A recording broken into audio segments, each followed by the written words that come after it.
que se llama Ñuble Transversal, pero tenemos aquí hoy día participantes no solamente de Ñuble, sino que también de otras partes de Chile. Incluso hay 2 participantes que viven en México, y hemos logrado formar una comunidad de diálogo que, tal como dice nuestro nombre, pretendemos que seamos capaces de conversar personas que no necesariamente pensamos igual. Y la presencia tuya es muy importante, porque es bueno que recordemos que Fernando hace mucho tiempo, antes del estallido social, fue de los primeros que en este país empezó a plantear la necesidad de que hubiera una nueva constitución. De modo que legítimamente uno de los gestores de esta idea, que finalmente ha plasmado en el plebiscito o se va a plasmar luego del plebiscito del 25 de octubre. De modo que la exposición de Fernando será muy importante. Nosotros somos un grupo de la sociedad civil que pretendemos estar bien informados e influir en la sociedad a partir de esa información que adquirimos con cada uno de nuestros invitados. Y en este caso consideramos que tú eres un invitado de excepción. Por lo tanto, te dejo con la palabra, Fernando. Bienvenido y muchísimas gracias. No, muchas gracias, Claudio, por la presentación y por ese recibimiento. Y por la oportunidad de conversar con ustedes sobre el proceso constituyente. Efectivamente, yo creo que es un proceso que tiene una envergadura histórica bien especial. Yo dificulto que vaya, o sea, yo creo que va a ser, si no el evento, uno de los eventos políticos más importantes del resto de nuestras vidas. Y entonces yo creo que va a afectar considerablemente el desarrollo futuro de Chile. Yo creo que para bien. Así que es importante conversar sobre él, y ahora, bueno, estamos en esta situación post-plebiscito, estamos en este como compás de espera, están surgiendo candidaturas en todas partes, se está presentando el problema de cómo van a presentarse los independientes. Entonces hay muchas cosas que están en la discusión hoy día, y vale la pena reflexionar sobre ellas. Así que a mí me gustaría decir 2 o 3 cosas como una manera de iniciar la conversación, pero pensando sobre todo que más importante es la conversación posterior. Así que trataré de mantenerlo lo más breve posible. Yo creo que cuando uno tiene un resultado de un plebiscito como el que hubo el 25 de octubre, 80-20 en ambas preguntas, y esto es bien importante, porque todos los comentaristas oficiales anticipaban que el resultado de la segunda pregunta iba a ser más estrecho que el de la primera, ¿no? Y es bien importante entender por qué no fue así y qué significa eso. Pero en todo caso, un plebiscito con un resultado como el que tuvo el del 25 de octubre, 80-20, tiene que plantearse algunas preguntas, ¿no? Una de las preguntas que tiene que plantearse, creo yo, es cómo es que la cuestión llegó hasta ese punto, en que, preguntado el pueblo, el 80% de las personas que manifestó una voluntad de deshacerse de la Constitución vigente. ¿Qué dice eso de la política que conocemos, de la política normal, de lo que ocurría antes del plebiscito, antes del 18 de octubre del año pasado, en que este país, según el presidente, era un oasis, ¿no? En que el ministro del Interior se había dado el lujo de decir, no, mire, el proyecto de nueva constitución de Bachelet, eso no queremos que avance, porque no tenemos interés. Mientras tanto, se había ido acumulando una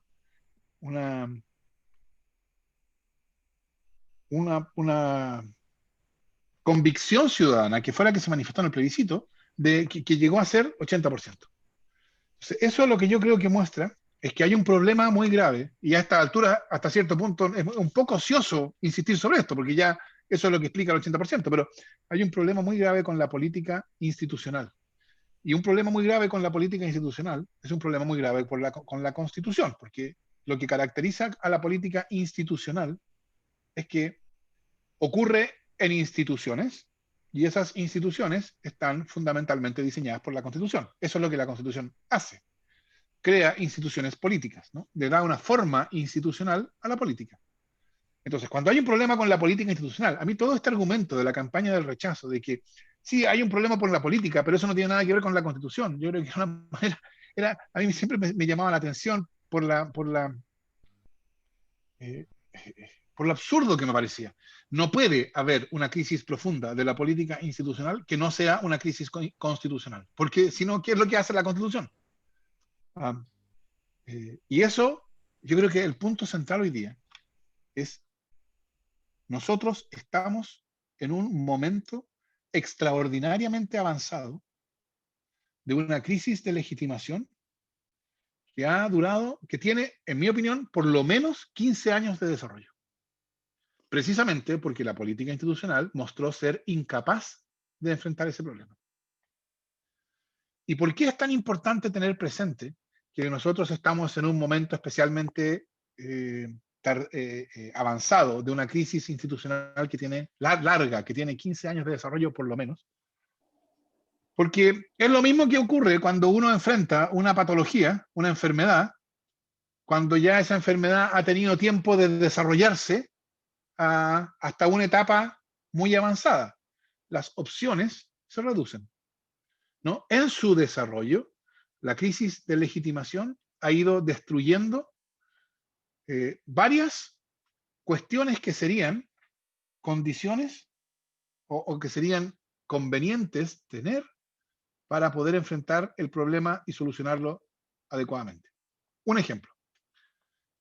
Yo creo que lo que ha pasado desde el 18 de octubre habría sido bien distinto si hubiera habido el 18 de octubre y los meses que siguieron, si hubiera habido algunos partidos políticos que tuvieran legitimidad para hablar por el movimiento social que irrumpió ese día. Habría sido mejor, en el sentido de que habría sido posible mover la cuestión al nivel del discurso, de la conversación. Eso fue imposible. ¿Por qué? Porque no había partidos políticos que estuvieran legitimados, porque el movimiento del 18 de octubre fue un movimiento en parte totalmente destituyente de las formas institucionales. Y entonces nadie podía hablar a nombre del movimiento. Era un movimiento en ese sentido mudo políticamente.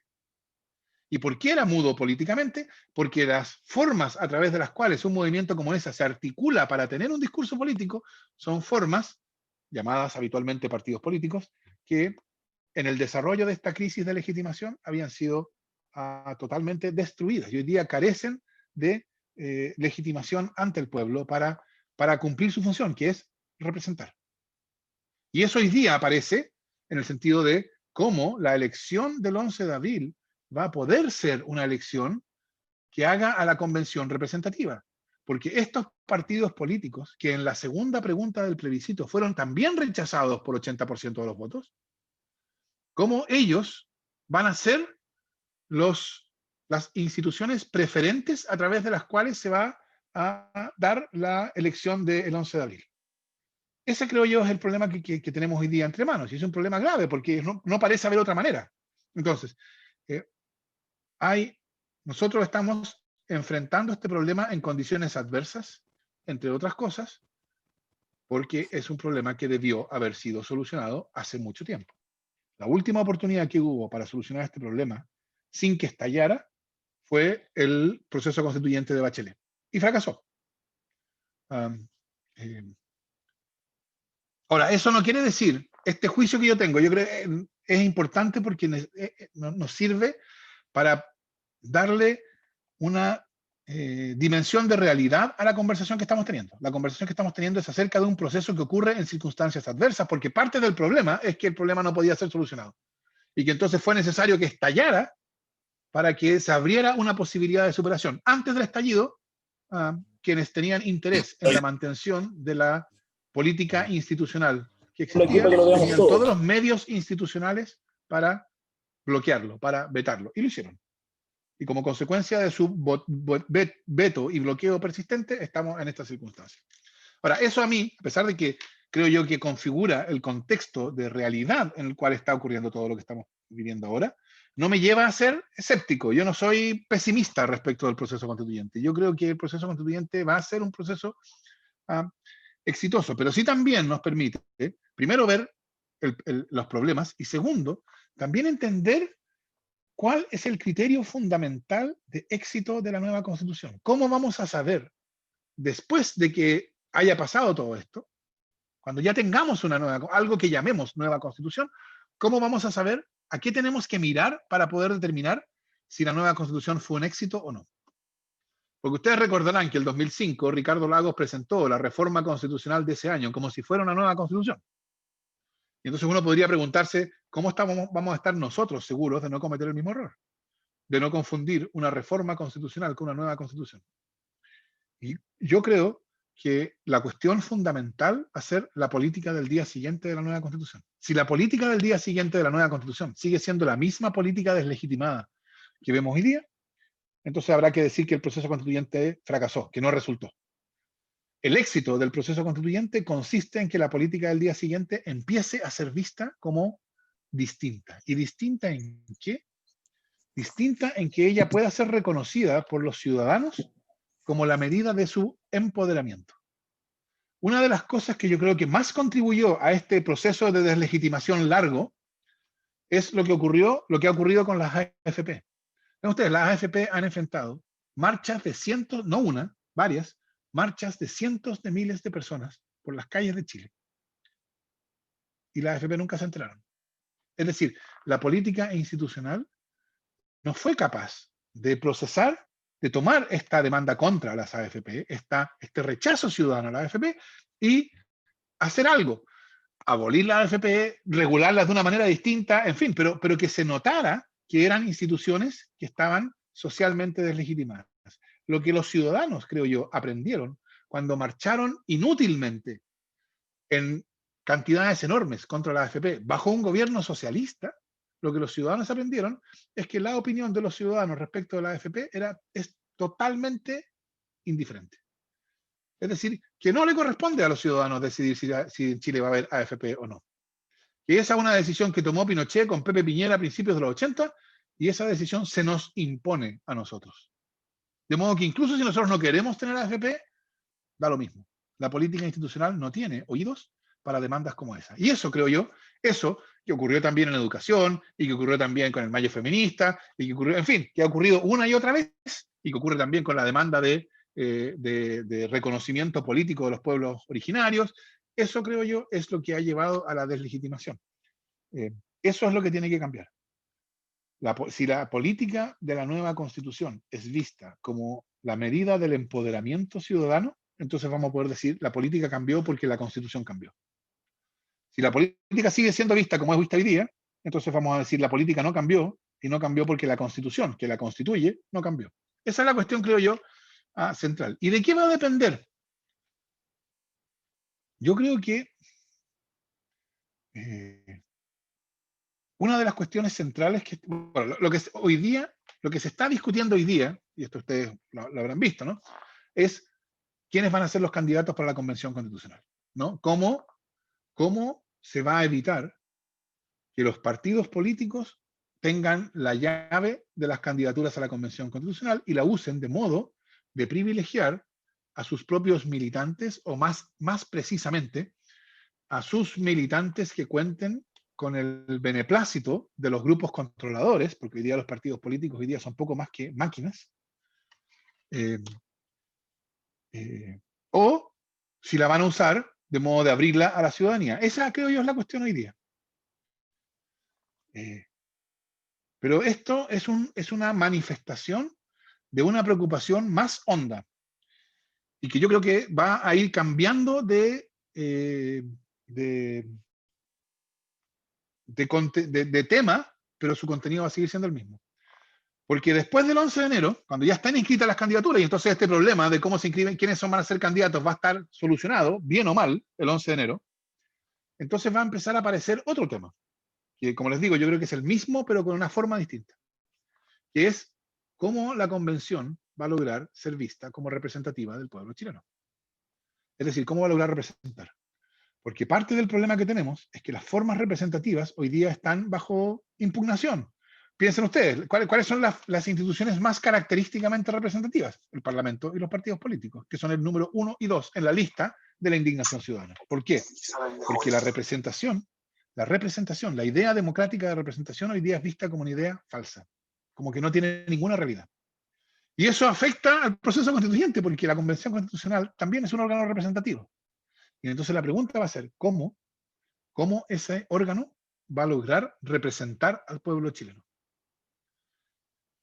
¿Y cómo tratar esta pregunta? Porque yo creo que eso no sirve, porque uno escucha que hay gente que dice, no, pero si en la Constitución dice que la Convención va a representar al pueblo chileno. Sí, pero este no es un problema que pueda ser decidido por una norma jurídica. Este es un problema de una realidad social. ¿Cómo la Convención va a lograr que lo que la convención haga sea visto como hecho a nombre del pueblo chileno. Y yo creo que eso depende del modo en que la convención proceda.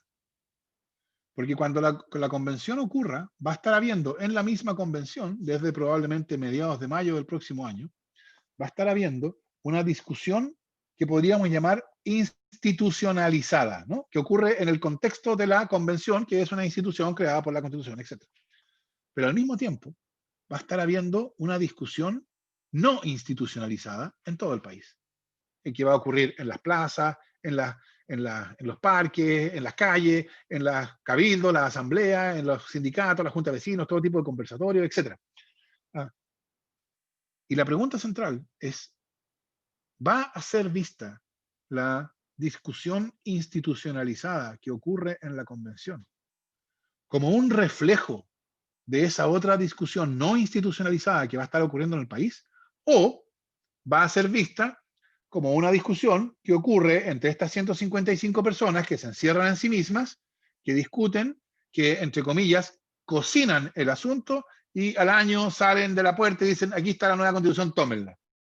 Bueno, si pasa lo segundo, yo creo que va a ser un problema. Para el éxito de la nueva constitución, yo creo que es fundamental que pase lo primero, que la discusión institucionalizada logre ser vista como un reflejo de la discusión no institucionalizada y en ese sentido como representativa de ella. Y eso, pero de nuevo, eso no va a pasar porque hay una norma jurídica que diga la discusión en la convención será representativa de la discusión en la sociedad. No, por supuesto que no. Va a pasar en la medida en que la convención se legitime ante la sociedad, en un contexto de escepticismo respecto a la forma representativa. Ese es el problema. Y yo creo que aquí va a ser decisivo cómo opere la convención. Ustedes habrán visto, ¿no? Hace algunos meses un par de diputados salieron con la idea de que la convención tenía que, las deliberaciones de la convención tenían que ser reservadas. Yo creo que eso es exactamente lo que podría acabar con la convención en el sentido de un órgano que sea visto como representativo. Entonces tiene que haber condiciones de publicidad y de transparencia. Los convencionales tienen que ir de vuelta a sus distritos a dar cuenta de lo que está ocurriendo y a recibir inputs en sus distritos. La convención tendrá que celebrar audiencias para organizaciones sociales, etcétera, que quieran opinar, participar. Probablemente la propia convención va a tener que salir a los territorios a conversar sobre la nueva constitución, de modo de producir esta comunicación entre estas dos discusiones, porque si eso no se produce, entonces la nueva constitución va a ser vista como una nueva constitución acordada en la cocina de los mismos políticos que de una manera u otra lograron cooptar la constitución. Esa es una cuestión, creo yo, fundamental. Y lo que puede afectar el proceso constituyente es lo mismo que ha hecho imposible para la política institucional solucionar el problema a tiempo. Lo mismo que hizo imposible solucionar el problema a tiempo, que es la creencia de quienes son los beneficiarios de la constitución actual, lo que yo he llamado la constitución tramposa, quienes son los beneficiarios de la constitución tramposa, de que ellos pueden usar dispositivos institucionales para salirse con la suya. Porque claro, uno escucha, por ejemplo, esa presentación que hizo Pablo Longueira ante el Consejo de la UDI y él dice, mire, si nosotros tenemos 1/3 más 1, bloqueamos todo, hasta que nos den todo lo que nosotros queramos. Y si no nos dan todo lo que nosotros queramos, bloqueamos todo. Y si bloqueamos todo, ¿qué pasa? Bueno, si bloqueamos todo, si nos pasamos un año bloqueando, bueno, no hay nueva constitución. Sí, evidente. Si ellos tienen 1/3 más 1 y bloquean todo, no hay nueva constitución. ¿Y qué pasa si no hay nueva constitución? Bueno, se cierra ese camino. Y Chile se hunde en una crisis política larga, porque evidentemente esa va a ser la consecuencia del fracaso del proceso constituyente. Entonces yo creo que lo que hoy día es más importante es que quienes miran este proceso con, o sea, que esa minoría que ha defendido a la Constitución actual no vaya a este proceso a usar estos mecanismos institucionales con la finalidad de proteger la Constitución vigente. Que no use, o sea, que entiendan la importancia que tiene el proceso constituyente. Porque yo no sé si ustedes habrán escuchado, pero yo he escuchado cálculos ¿no? Estos cálculos medio leguleyos de gente que dice, mire, en el plebiscito del 25 de octubre la Constitución no fue rechazada, simplemente se probó que hubiera un proceso constituyente.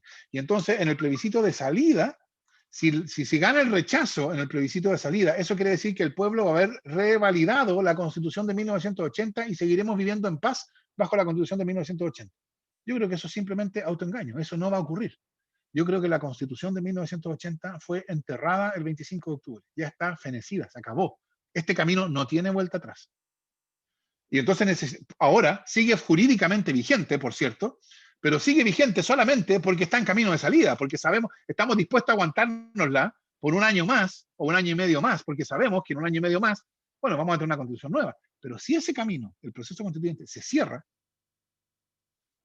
bueno, yo creo que la idea de que vamos a lograr volver a la constitución del 80, después de eso, es pura ilusión. No, si ese camino se cierra, lo que va a haber es una crisis política larga. No hay que olvidar que la Constitución de 1925 surgió de una crisis política que duró casi una década. De eso estamos hablando.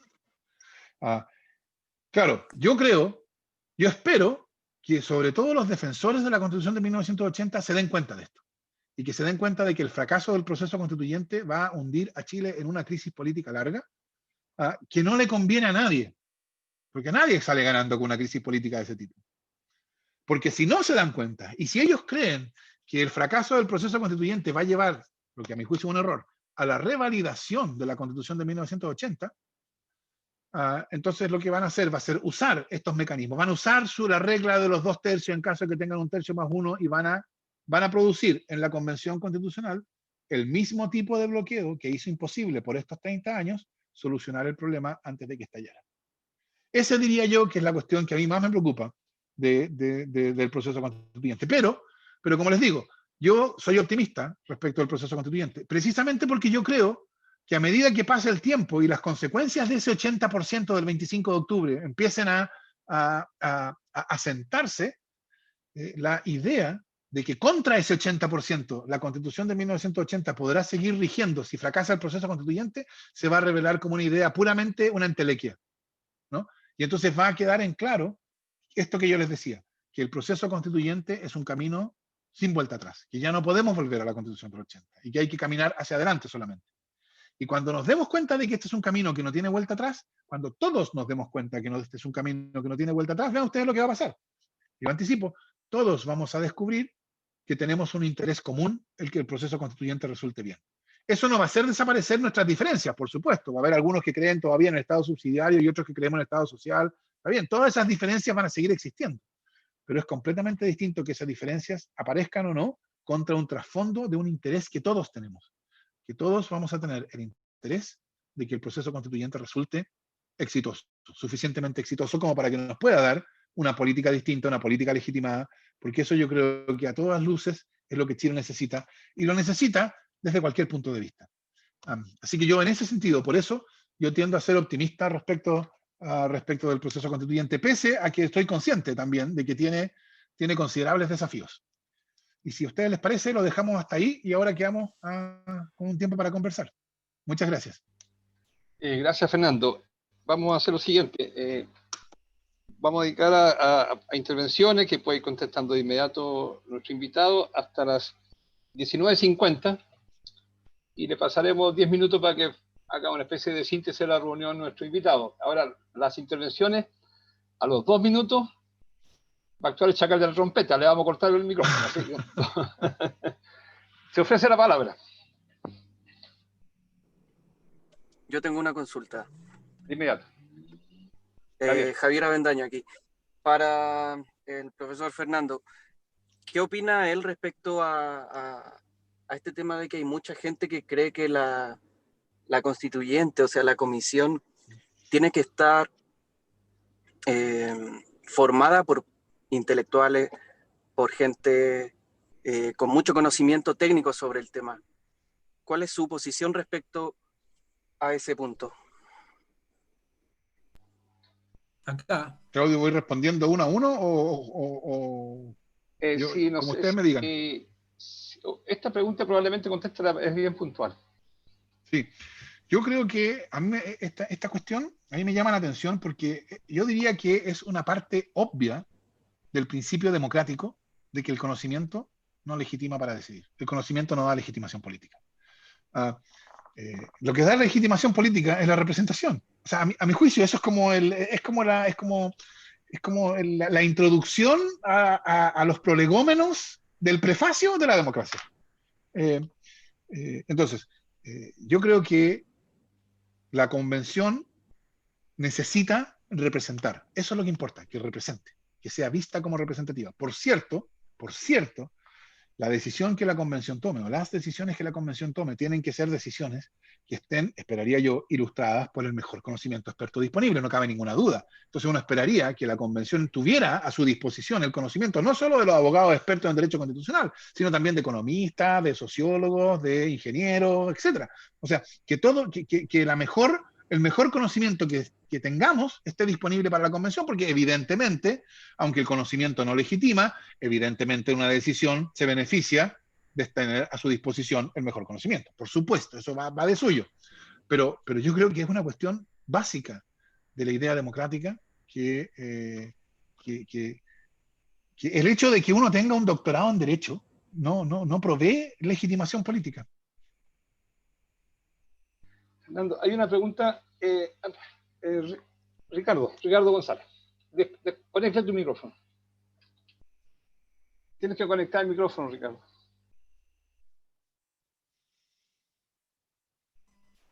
Ahí. ¿Ahora? Sí.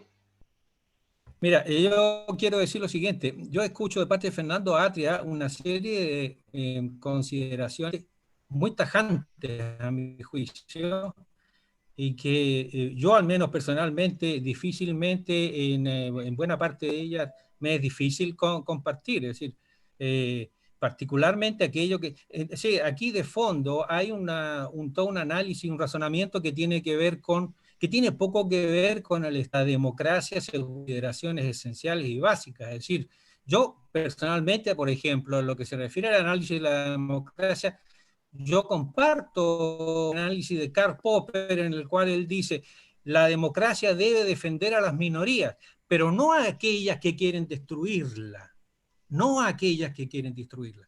Entonces, esta afirmación de que si no se aprueba lo que sale de la convención, ya se da por descartado, a juicio de Fernando Atria, que la constitución vigente permanece vigente. Y lo que está debajo es una especie de amenaza. En sustancia, yo quisiera preguntarle, la constitución que se va a llegar a construir debe ser, esto requiere una respuesta bien clara y precisa, debe ser hecha sobre la base de un gran acuerdo entre aquellos dos polos en que el país está dividido en este instante, o debe ser hecha sobre la base de la imposición de alguien sobre alguien. Eso. Muchas gracias, Ricardo.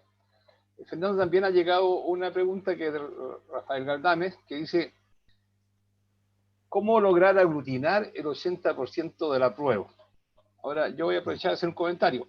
El gran problema que tiene el Parlamento hoy día, y parte de su legitimidad también tiene que ver con que, y lo hemos visto estos días pasados, se está produciendo una forma parlamentar de legislar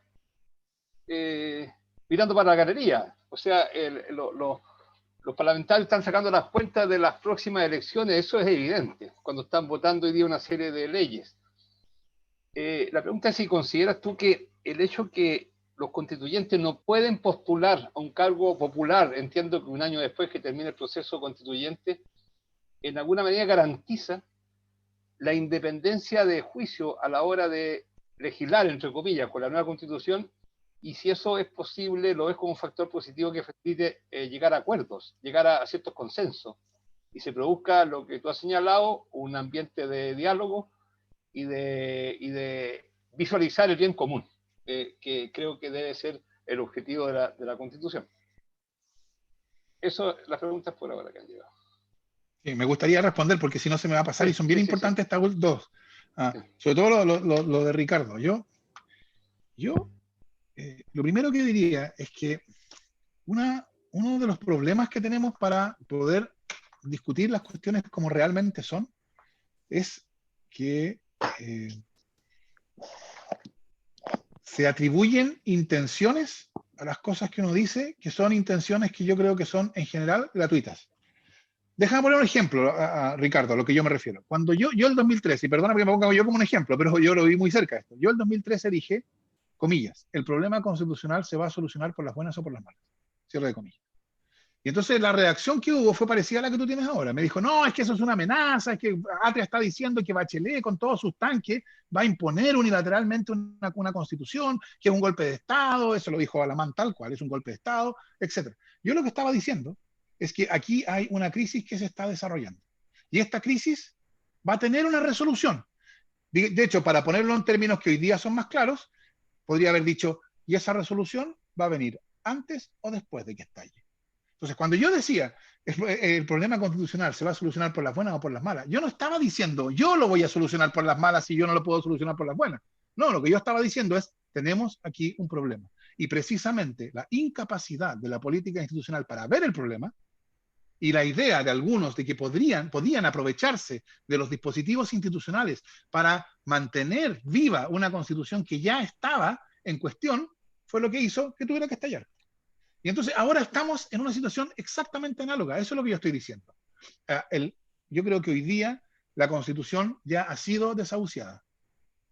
O sea, este es mi juicio sobre lo que está pasando. No es una amenaza. Yo creo que la Constitución fue despachada por el pueblo el 18 de octubre. Y si no les parece el 18 de octubre, porque yo creo que en este sentido el plebiscito del 25 de octubre tuvo una función puramente notarial, certificatoria. Pero bueno, si ustedes no creen que fue el 18 de octubre, pero entonces, ciertamente, fue despachada el 25 de octubre del plebiscito. ¿Eso qué quiere decir? Que estamos hoy día viviendo bajo una constitución que ha sido explícitamente rechazada por el 80% del pueblo chileno. Y entonces, ¿cómo puede seguir vigente? Respuesta, sigue vigente porque está en ruta de salida, ¿no? Eso es lo que la mantiene vigente, porque estamos dispuestos a aguantarla por este tiempo, porque estamos en el proceso de darnos una nueva. ¿Y eso por qué es importante? Precisamente porque si el proceso constituyente fracasa, por cualquiera de las razones que ya hemos mencionado, entonces, ¿cuál va a ser la conclusión? ¿Cuál va a ser la consecuencia? La consecuencia es que jurídicamente la Constitución actual va a seguir vigente, porque eso es indudable que va a pasar, por cierto. O sea, como la Constitución dice que esta Constitución se deroga cuando se promulgue la nueva, bueno, si no se promulga la nueva porque el proceso fracasa, entonces esta Constitución no se va a derogar. Así que no hay duda de eso. Pero lo que va a seguir vigente, y ya no en ruta de salida, lo que va a seguir vigente va a ser una Constitución que ha sido rechazada por el 80% del pueblo. Y entonces la pregunta, yo diría que es una pregunta de pura sensatez. ¿Es razonable para un país como Chile que se encadene a una constitución que ha sido rechazada por el poder, por el 80% de los chilenos? O sea, y yo creo que la respuesta cae por su propio peso. Yo no estoy con esto amenazando, yo estoy tratando de entender la urgencia de lo que viene. Entonces, tú me preguntas, Ricardo, ¿creo que la nueva constitución debe ser impuesta o debe ser acordada? Bueno, lo que yo opine no importa mucho. La nueva constitución tendrá que ser acordada por 2/3 de los votos de la convención. Esas son las reglas y así va a ser. Eso quiere decir que precisamente esta constitución, la nueva, no va a ser vista como la imposición unilateral de un sector, que es, por supuesto, el problema original que tiene la Constitución de 1980, que es la imposición unilateral de los vencedores del 11 de septiembre del 73. Entonces, las reglas que se le aplican a la convención, la exigencia de 2/3 desde una hoja en blanco, quiere decir solo aquello que tenga el apoyo positivo de 2/3 va a ser parte de la Constitución. Y entonces la Constitución va a ser nuestra, va a ser de todos. Y por eso yo creo que va a ser una buena cosa. Así que yo lamento, Ricardo, que tú hayas leído en lo que yo decía amenazas. Yo no estoy amenazando, yo estoy tratando de entender porque precisamente el temor, o sea, interpretar como amenazas, esfuerzo como entender, es lo que nos ha impedido tener una comprensión clara. Y es lo que significa, lo que llevó a que mientras el presidente decía Chile es un oasis, Chile estallaba y el metro ardía. Eso, ¿por qué pasó eso? Está bien, uno podrá decir qué terrible, aquí hubo conspiración, bueno, decían, ¿no? Hubo conspiración del K-pop, decía la policía de investigaciones, después 600 funcionarios venezolanos, todos inventos. Cuando lo que estaba pasando era simplemente que había una crisis que se desarrollaba, esa crisis fue negada, cualquiera que apuntaba, ojo, aquí hay una crisis que se está desarrollando, le caían encima diciendo, está amenazando, como si yo tuviera tanques para amenazar. Entonces, yo creo que haría un esfuerzo, precisamente para que podamos tener una conversación de qué es lo que está pasando en Chile, de tratar de entender la situación antes de imputar intenciones a lo que se está diciendo, como por lo menos lo que yo estoy tratando de decir. Y respecto, a ver, de lo que decía Rafael Galdama, entiendo, ¿no? Sí. La pregunta de cómo aglutinar el 80% del apruebo, cómo articular esa fuerza social que irrumpió el 18 de octubre, así lo entiendo, y que se ratificó el 25 de octubre. Bueno, esa es la pregunta central, porque la manera en que se aglutina, típicamente, es a través de la articulación que proveen los partidos políticos. Y eso es precisamente lo que hoy día no puede pasar, porque los partidos políticos ya no están en posición de producir esa articulación. Entonces la pregunta es, ¿cómo se va a articular? Y yo espero que sea posible articularlo. Ustedes saben, y de hecho aquí hay algunos compañeros, yo participo en Fuerza Común participa en el Frente Amplio, y el Frente Amplio está buscando maneras de establecer una nueva relación con organizaciones sociales que permita producir esta convergencia, empezar a suturar este divorcio entre política institucional y organizaciones sociales. ¿Va a resultar eso? Ojalá que sí, porque mucho depende de que eso resulte. Y respecto a lo que decía Claudio,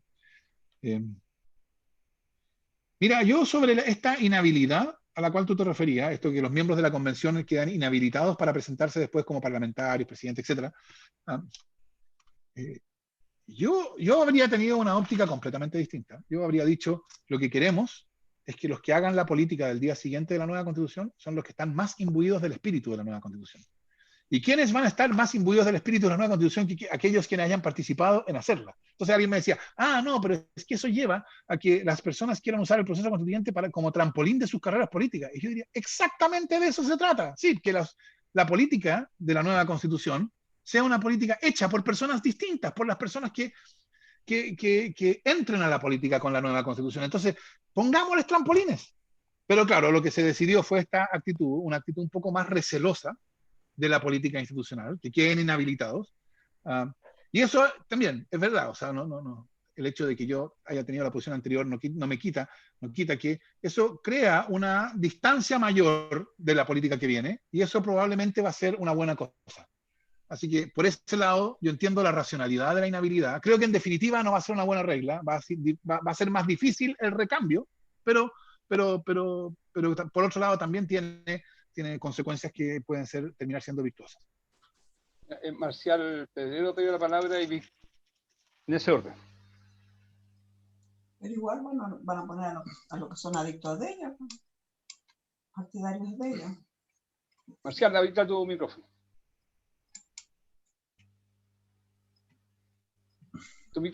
Ya, sí. Quedó claro de que en el plebiscito la mayoría de los ciudadanos votamos por la Convención Constituyente, pero me preocupa algo de que ya muchos políticos se están tratando de agregar, se están preparando para inscribirse, para participar de este evento. Yo pregunto, ¿qué factibilidad hay de que los independientes realmente quieran participar no adscritos a un partido político? Víctor,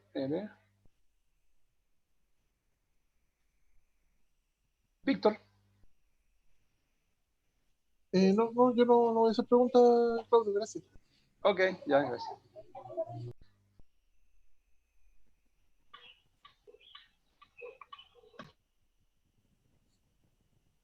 La pregunta que hizo Marcial, Fernando, es ya.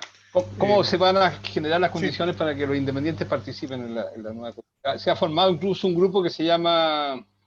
Tiene un nombre. Independientes no neutrales. Exactamente. Sí. No, o sea, yo creo que esta discusión sobre los independientes es la discusión que es la consecuencia obvia de la segunda pregunta del plebiscito y de que haya ganado con un 80%. Porque la segunda pregunta, en realidad, porque la política institucional creía que la segunda pregunta era sobre la convención mixta o la convención constitucional, ¿no? Porque la derecha temía la convención constitucional, porque la convención constitucional es demasiado parecida a una asamblea constituyente, y la asamblea constituyente es el camino al chavismo, etc. Y Chilezuela, el despeñadero, el fin del país, etc. Yo creo que para el pueblo que votaba, la segunda pregunta tenía un significado totalmente distinto. Para el pueblo que votaba, era La segunda pregunta era una oportunidad en el momento de mayor indignación para emitir un juicio sobre la clase política, sobre lo que el pueblo llama la clase política. Era como si le hubieran preguntado, ¿cuál es su opinión de los políticos? Y se lo preguntaron eso en el momento de mayor indignación. ¿Y cuál fue el resultado? Bueno, que el pueblo devolvió ese juicio, 80%.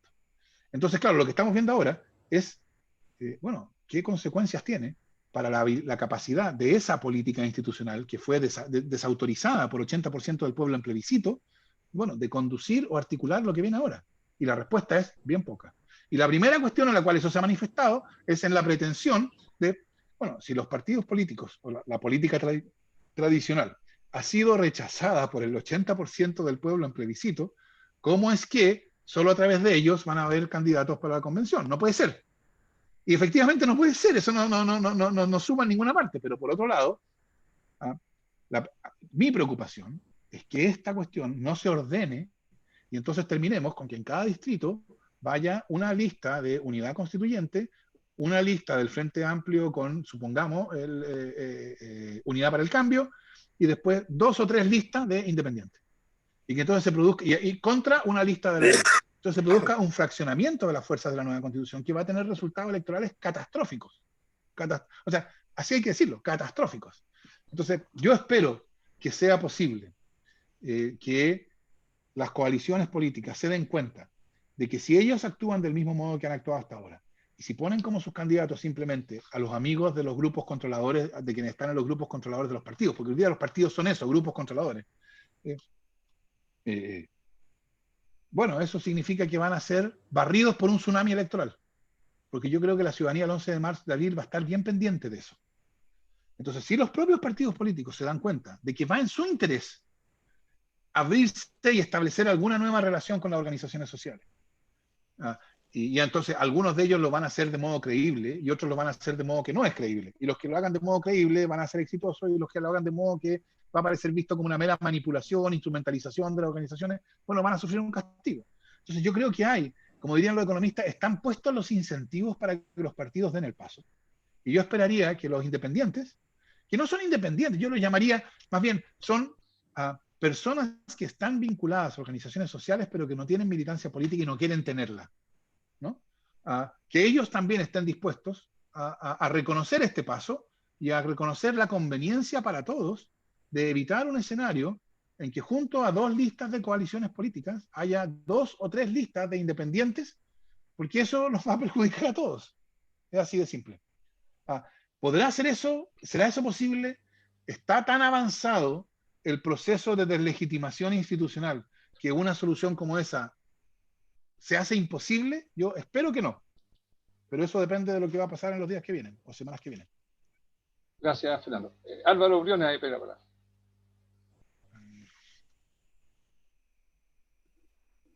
El micrófono, Álvaro. Sí, decía que quería agradecer en primer lugar a Fernando Atria por su interesante y estimulante presentación, que abre un sinnúmero, diría yo, de inquietudes. Me quiero referir solamente a una, ¿no? a una en particular y quisiera que se entendieran como un llamado al realismo frente a ciertas cosas, ¿no? Mire, cuando se habla del 80%, el significado del 80% del resultado del plebiscito, la posibilidad de reunir a todos a todo ese 80% en una sola posición en relación a en la actuación ya de la Convención Constituyente, se deja de tener en cuenta una serie de elementos que son de la realidad más pura, ¿no? En primer lugar, se ignora que en ese 80% necesariamente tiene que haber una diversidad muy importante de opiniones, no solamente respecto al futuro de la próxima constitución, sino que también a la realidad política contingente actual, ¿no? O sea, quienes votaron ahí son ciudadanos chilenos que han estado votando durante los últimos años, ¿no? Y que votan por partidos y que tienen una actitud política frente a la realidad, ¿no? El número de votantes no cambió demasiado, aunque en número total, aunque se dice que parece que entraron más jóvenes y salieron más viejos y se presume que los viejos eran quienes votaban de una cierta manera, se presume, ¿no? No hay manera de constatarlo, naturalmente. Y se ignora completamente, por ejemplo, fíjense, que 2 de las personas más influyentes de la derecha más influyente de la derecha, el candidato presidencial o virtual candidato presidencial Joaquín Lavín y el presidente de uno de los partidos más importantes de la oposición llamaron a votar por el apruebo. Que el actual ministro del Interior de la UDI, el partido más reaccionario, digamos, de la derecha, no solo llamó a votar, sino que actuó activamente con relación al voto del apruebo. Es decir, hay una realidad política que es diferente de esta realidad que nuestras aspiraciones, en definitiva, y nuestras buenas aspiraciones con respecto al futuro y a los cambios, nos llevan a pensar, ¿no? El hecho concreto es que lo más probable es que el 80% se conquistó porque buena parte de la derecha estaba de acuerdo con que cambiara la Constitución. Y está de acuerdo por sus propias razones. Y no necesariamente, por lo tanto, hay un enemigo que levantamos como un monstruo de barro para asustarnos, ¿no? Y que va a estar persiguiendo el tercio simplemente para oponerse a todo y lograr que la Constitución no tenga lugar, ¿no? La realidad del país me parece a mí que es distinta, es más objetiva frente a las cosas, se traduce en términos políticos, como se ha traducido siempre, cuestiones que debemos tener presentes, insisto, las posiciones de los distintos políticos y partidos políticos, porque mientras se esté discutiendo la nueva Constitución, se van a estar eligiendo a todas las autoridades del país, incluido el presidente de la República. Mucho antes que termine la Constitución, vamos a tener un nuevo plantel político dirigiendo al país, sin que esa nueva Constitución sirva de marco para esa elección que va a tener lugar, ¿no? Por eso, y termino con esto, discúlpeme que me haya extendido un poco, creo que en cualquier reflexión tiene que tenerse presente el aspecto político, el aspecto estrictamente político, ¿no? Hay partidos políticos, hay preferencias políticas, hay actitudes políticas y hay un fenómeno electoral del cual fue parte el plebiscito. El plebiscito fue un acto electoral y la gente, me parece a mí, actuó frente a ese acto de una manera electoral. Gracias. Y nuevamente felicito a Fernando por su estupenda exposición. Ya, estamos en el tiempo, Fernando tiene otros compromisos. Le ofrecí la palabra para que haga una especie de resumen. Yo quisiera hacer una sola pregunta. De repente ve alguna entrevista a algunos dirigentes políticos de oposición, así como la derecha está peleando con terror, ¿cierto? Tener más de un tercio. También del otro sector se habla de que hay que tener los 2 tercios. Entonces, de repente surge una preocupación. Cualquiera que tenga los 2 tercios, de repente queda la sensación que está detrás una cierta posibilidad de pasarle la aplanadora al otro sector. Eso es un riesgo, existe, porque como se está planteando actualmente el escenario electoral de los constituyentes, da la impresión que está en una lógica electoral parlamentaria. Y quisiera saber cuál es tu punto de vista al respecto, y con eso terminaríamos tu participación. Desde ya te agradezco muchísimo, muchísimo, y vamos a seguir conversando. Creo que ha sido estimulante y esperamos contar contigo en el futuro. No, gracias Claudio. No, yo quiero agradecerle a ustedes la invitación, saludar a Víctor Vega, que lo veo por ahí, y a Jonathan Chandía, que también lo veo por ahí, de Fuerza Común.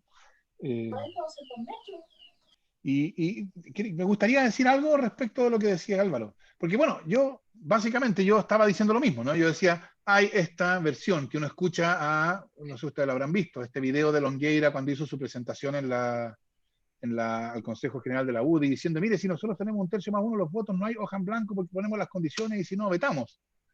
Yo precisamente creo que esa manera de ver el proceso constituyente es la que a medida que pasa el tiempo va a ir quedando fuera, porque vamos a ir descubriendo que tenemos un interés común. Y el interés común es que el proceso constituyente resulte bien. Eso no quiere decir que van a desaparecer nuestras diferencias. Lo que quiere decir es que esas diferencias van a ocurrir en el contexto de que todos sabemos de que a todos nos conviene que el proceso constituyente resulte bien. Y entonces va a cambiar la discusión constituyente. Hasta ahora la discusión constituyente se ha planteado en los términos, de hecho los términos que también los plantea Claudio, ¿no? En los términos en los términos por los cuales pregunta Claudio, quiero decir, ¿no? En los términos de, bueno, esto va a ser todo o nada, cada uno busca tratar de pasar la aplanadora, porque pareciera que es una conversación en la cual no hay ninguna posibilidad de que haya comunicación. Y yo creo que no es así. Yo creo que va a ser posible, pero para eso, el punto central para eso, creo yo, es que la Constitución vigente salga de la historia. Porque lo que ha impedido la discusión constituyente de verdad es que los beneficiarios de la Constitución tramposa la defienden. Y el problema de defender la Constitución tramposa es que las trampas no pueden ser reconocidas. Las trampas tienen que ser ocultas. Porque cuando salen a la luz, las trampas se queman. Entonces, para mantener la Constitución de 1980, digamos, no hemos podido ni siquiera avanzar en el diagnóstico, porque conceder el diagnóstico concede el punto. Entonces, cuando la Constitución de 1980 salga de la historia, y eso creo yo que es el efecto principal que yo espero que prontamente produzca la constatación de lo que ocurrió el 25 de octubre, que ya la Constitución del 80 es historia y que necesitamos darnos una nueva, y tenemos diferencias, pero cuando la Constitución del 80 salga de esto, entonces ya no tengamos que discutir y ya sea ya no volvamos a si la gente quería o no quería una nueva Constitución, o si las trampas existen o no, ya, fuera, está fuera, y miremos para adelante, y ahí va a ser más importante este interés común, como les digo, que no va a hacer desaparecer nuestros desacuerdos, pero sí va a ponerlos en perspectiva, y va a hacer posible la conversación constituyente. Y entonces creo yo, entonces la pregunta de si busca uno pasar la planadora o no, yo creo que va a perder relevancia, porque esa es la manera en que se buscaba, en que se plantea hoy día, ¿no? Hoy día con esta lógica de o la derecha logra su tercio más uno para bloquear, o la izquierda logra sus 2/3 para pasar la planadora. Pero la verdad es que si se logran los 2/3 sin la derecha, ese no va a ser 2/3 de izquierda. ¿En qué país viven? Ese va a ser un 2/3 que también va a tener la misma, por ejemplo, la misma diversidad interna que tenía el gobierno de la nueva mayoría. Yo creo que después de la experiencia de la nueva mayoría, que alguien todavía piense que cuando una coalición logra una mayoría, esa mayoría es monolítica y sirve para pasar cualquier aplanadora, bueno, la verdad es que la experiencia política muestra que no es así. Entonces yo no creo que sea posible una aplanadora. Y eso hace que, pero todos tenemos un interés en que el proceso resulte bien. Si ustedes juntan las dos cosas, entonces en los hechos lo que va a tener que ocurrir es que va a haber una discusión constituyente y una discusión que nos va a llevar, bueno, de mejor o peor modo, yo espero que de mejor, por supuesto, a una solución. Esa es mi perspectiva respecto de lo que viene. Yo soy, en ese sentido, como les decía, bastante optimista. Yo creo que yo creo que por fin el problema constitucional, que es un problema que se viene arrastrando por mucho tiempo y que viene causando mucho daño, va a enrielarse hacia una solución.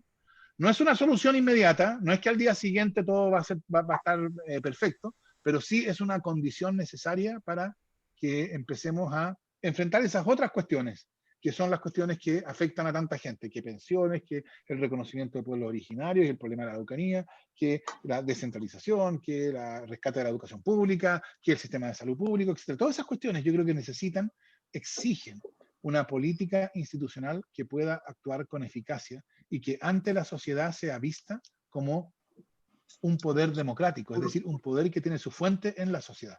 Y eso, creo yo, es lo que no tenemos hoy día y lo que yo espero que la nueva Constitución nos dé. Y si lo logra, yo creo que va a ser una cosa única. Nunca en Chile nos hemos dado una Constitución. Y yo creo que no hay que subestimar el efecto que puede producir en nuestra manera de entender nuestro vivir juntos el hecho de pasar a ser un país que vive bajo una constitución dada por el dictador a ser un país que vive bajo una constitución dada por nosotros mismos. Eso puede tener un efecto muy, si me permiten una pequeñísima licencia, muy sanador del alma de Chile. Así que muchas gracias por la conversación. Gracias a ti, Fernando, gracias a ti. Muchísimas gracias. Bueno, te deseamos éxito además en tu propia aspiración. Esperamos verte en la constituyente. Bueno. Adiós, Fernando. Muchísimas gracias. Gracias. No, gracias a ti.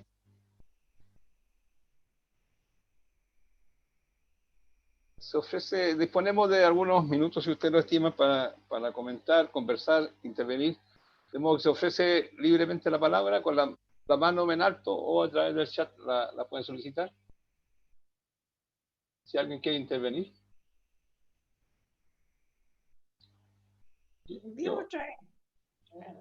¿Sí? ¿Cintia?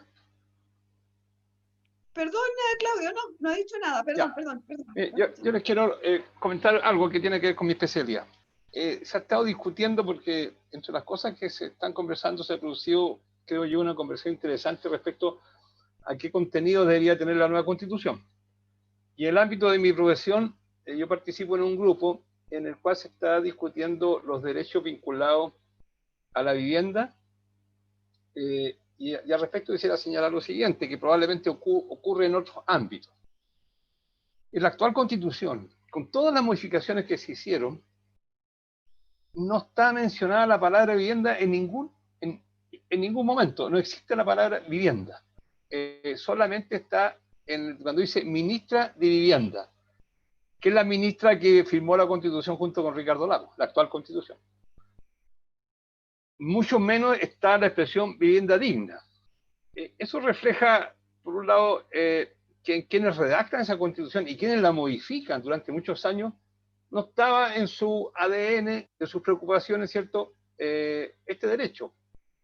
Y explorando el derecho comparado, le hemos agregado, yo he participado en ello, el concepto de vivienda digna, porque es bien distinto el derecho a la vivienda que una vivienda digna. Las políticas públicas en Chile en materia de vivienda han, durante muchos años, de tiempo de la dictadura y algo de un periodo de la concertación, se construyeron viviendas que son francamente indignas.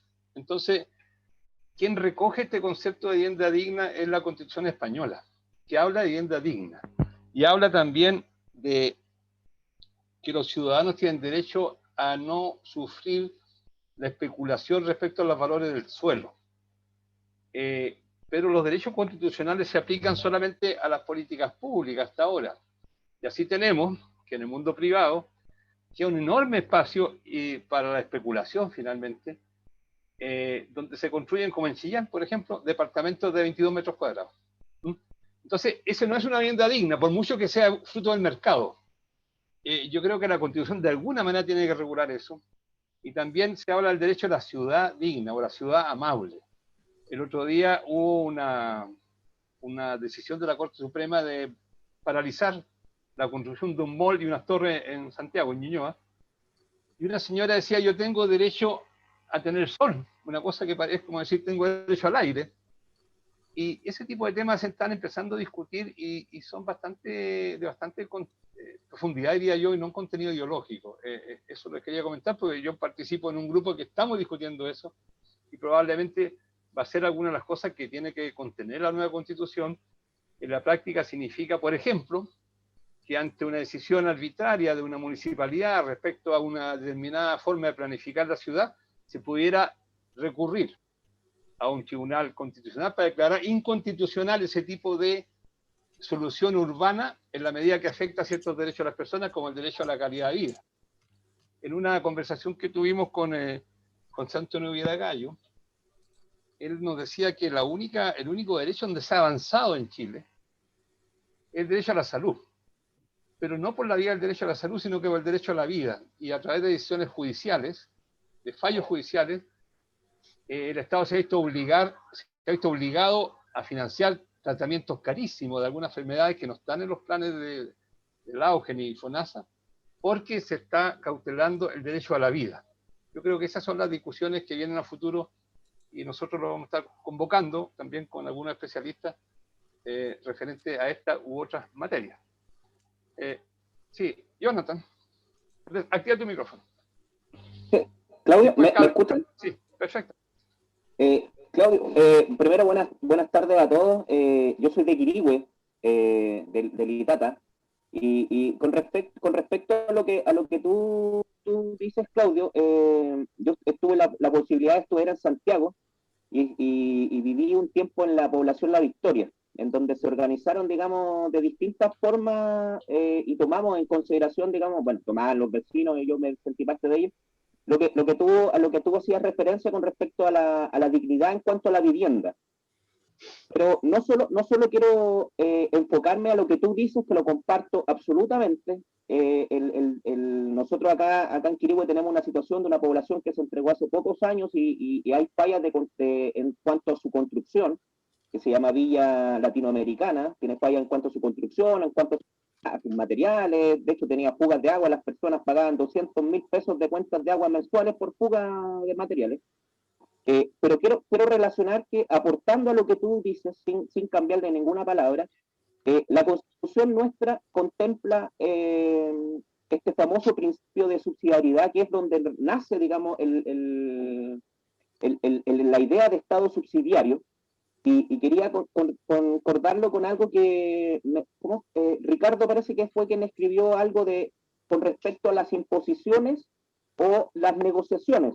En este caso yo creo que en cuanto al derecho a la vivienda digna sí se puede dar una conversación muy agradable y muy amena, pero en cuanto a este mismo principio de subsidiariedad que está reforzado en la Constitución, yo creo que ahí, más que una conversación, sí habría que eliminar dicho principio para poder sacar, digamos, el criterio economicista de la vida de las personas, que es lo mismo que comentaba Viragallo, que es decir,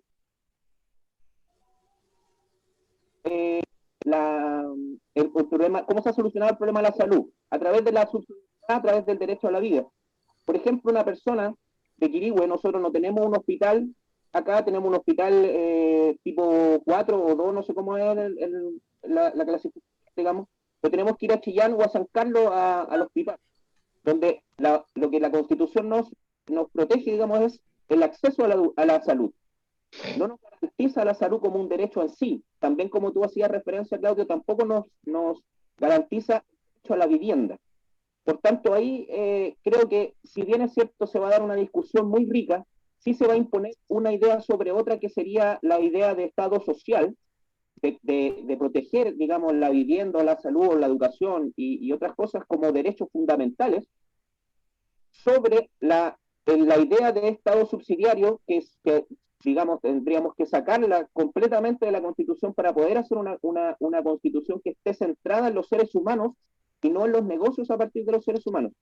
Porque ahí en el principio de subsidiariedad, yo creo que juega un rol muy importante en lo que dice Ricardo, porque se nos ha impuesto vivir de otro modo con la Constitución del 80, que tiene este principio subsidiario que es tan trascendental, digamos, y abarca todas las temáticas, porque cada vez que se habla del principio subsidiario, yo recuerdo el Príncipe de Maquiavelo, que decía: el fin justifica los medios. Por ejemplo, nosotros tenemos 400 personas en Ñuble que requieren operarse de catarata, por ejemplo. El hospital no da abasto, ¿no es cierto? Entonces viene el principio subsidiario, que el fin es operar a estas 400 personas de catarata, pero el medio es el subsidio a una entidad privada. Por tanto, la operación de catarata en la entidad privada te cuesta 4 millones de pesos, y la misma operación en los cuesta 400.000 pesos. Por tanto, por operar a uno en esta lógica del sistema de Estado subsidiario que tenemos, significaría operar a 10 personas en un hospital público, que podría ser incluso en el hospital de Quirihue si se mejorara. Pero tampoco el Estado puede mejorar el hospital de Quirihue por este mismo principio subsidiario que es, digamos, un principio estructurante en la Constitución y que abarca todo ese tipo de temas. Eso quería... Gracias. Gracias a todos. Gracias. ¿Alguien? Ricardo. Activa tu micrófono. Ok. Bueno, yo quisiera hacer justo sobre lo que ha sido dicho en este instante, ¿no? Claramente estos son los problemas que en Chile, sea en la gran región metropolitana, acentradora, en la cual se cometen también hay también una enorme injusticia, una enorme diferencia, como la hay, y probablemente mayor aún fuera del centro, ¿no? Fuera del centro, en el Chile lejano, del sur, del norte. Y esto, efectivamente, quienes estamos en Santiago, ocasionalmente lo podemos palpar, pero la mayor parte del tiempo no. Vivimos en otro mundo, algunos un poco más afortunados, otros menos, ¿no? Pero tenemos claro que lo que tenemos que encontrar es la solución de fondo, que no va a ser nunca una solución drástica, que no va a ser nunca algo que nos permita resolver todo ya a la salida de una convención constitucional que supongamos sale con algo de lo cual podamos sentirnos satisfechos, contentos, y que sea definitivamente firmado y consagrado como aquello que nos va a regir y nos va a permitir continuar enfrentando los problemas de injusticia y de enorme dificultad y desigualdad que existe con instrumentos mucho más como hemos tenido hasta ahora. Pero yo quisiera... Estaba pensando y me estaba recordando que, haciendo recuerdos de cosas antiguas, que en el momento en el cual, después de que Salvador Allende ganara la elección, en el momento en el cual el Congreso Pleno debía ratificar o no, debía tomar una decisión constitucional acerca de si Allende, y Allende podría haber sido constitucionalmente no elegido, y en ese momento aparecieron, y yo las recuerdo sin haber vuelto a leer sobre aquello, pero yo recuerdo aquellas amenazas de un sector de la izquierda que manifestaba que si Allende no hubiese sido elegido en el Congreso Pleno, se habría sido el acabo mundo, ¿no? Entonces, esto en situaciones tan muy diferentes a como es aquella a la cual nos enfrentamos ahora, pero surge esta tendencia de un sector que es aquella, perdónenme, yo, en particular yo, por lo que se refiere a Fernando Atria, yo son varios años, esto lo conoce un poco Freddy, son varios años que yo he estado analizando las cosas que él ha escrito y las cosas que él dice, y a mí me parece que hay...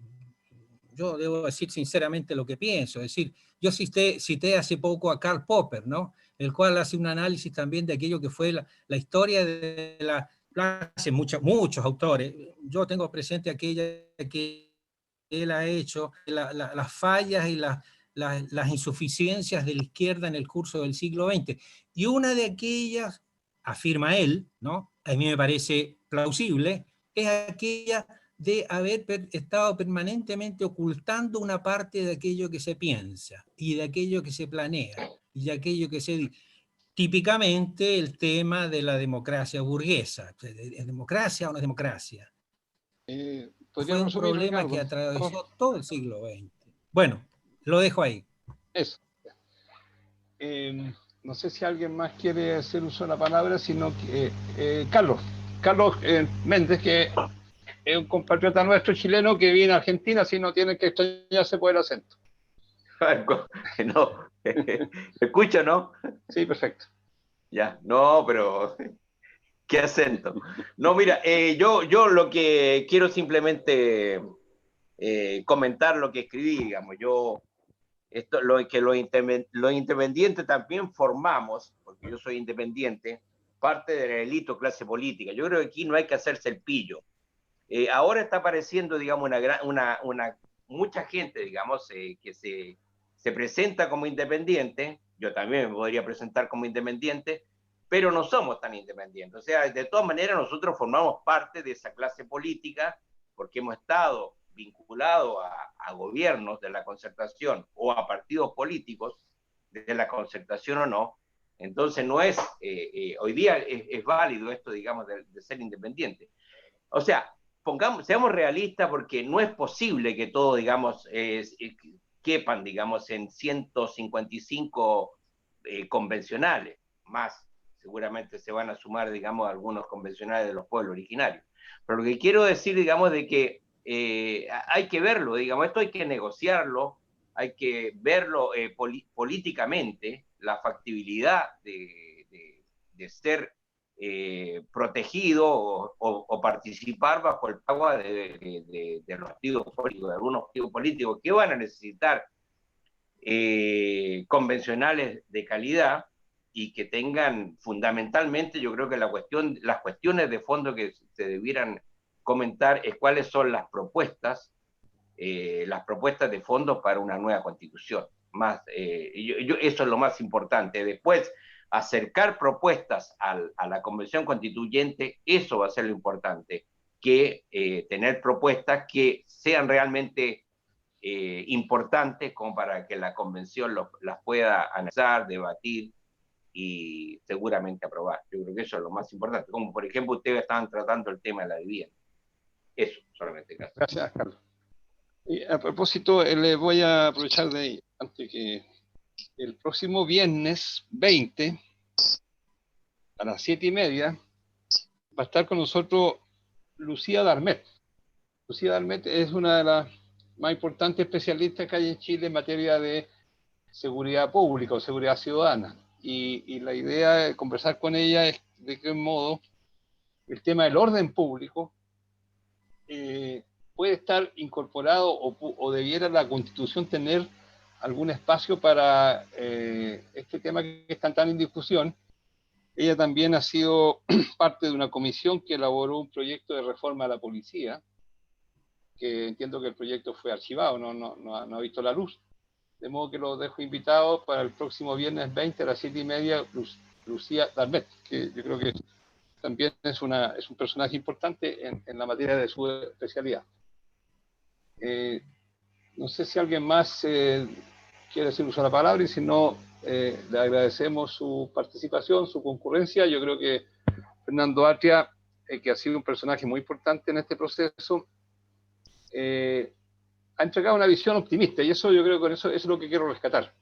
Fernando Atria piensa que el sentarse personas distintas, más allá de este cálculo electoral que parece estar hoy día en discusión, se van a producir, va a primar el sentido común, y va a primar dentro de ese espacio del sentido común la posibilidad de llegar a construir una constitución que, como yo he acuñado una frase, en geometría existe una cosa que se llama lugar geométrico, que es un punto único donde convergen todos los planos, es un punto único, pero convergen todos los planos. Yo creo que tenemos que buscar el lugar geométrico en esta construcción de la futura constitución. Yo creo que es una constitución que en el fondo es un mínimo común denominador. Dicho de otra manera, yo acuñado una frase que a nadie repugne fundadamente, donde todos nos sintamos mínimamente representados. Yo creo que ese es el gran desafío para construir la futura constitución de nuestro país. Así que les agradezco su participación y están todos muchísimas gracias, y todos invitados a las próximas convocatorias que haremos como Ñuble Transversal, que también buscaremos la forma institucional de tener una participación activa en el debate que se va a producir necesariamente cuando esté en funcionamiento la Convención Constituyente.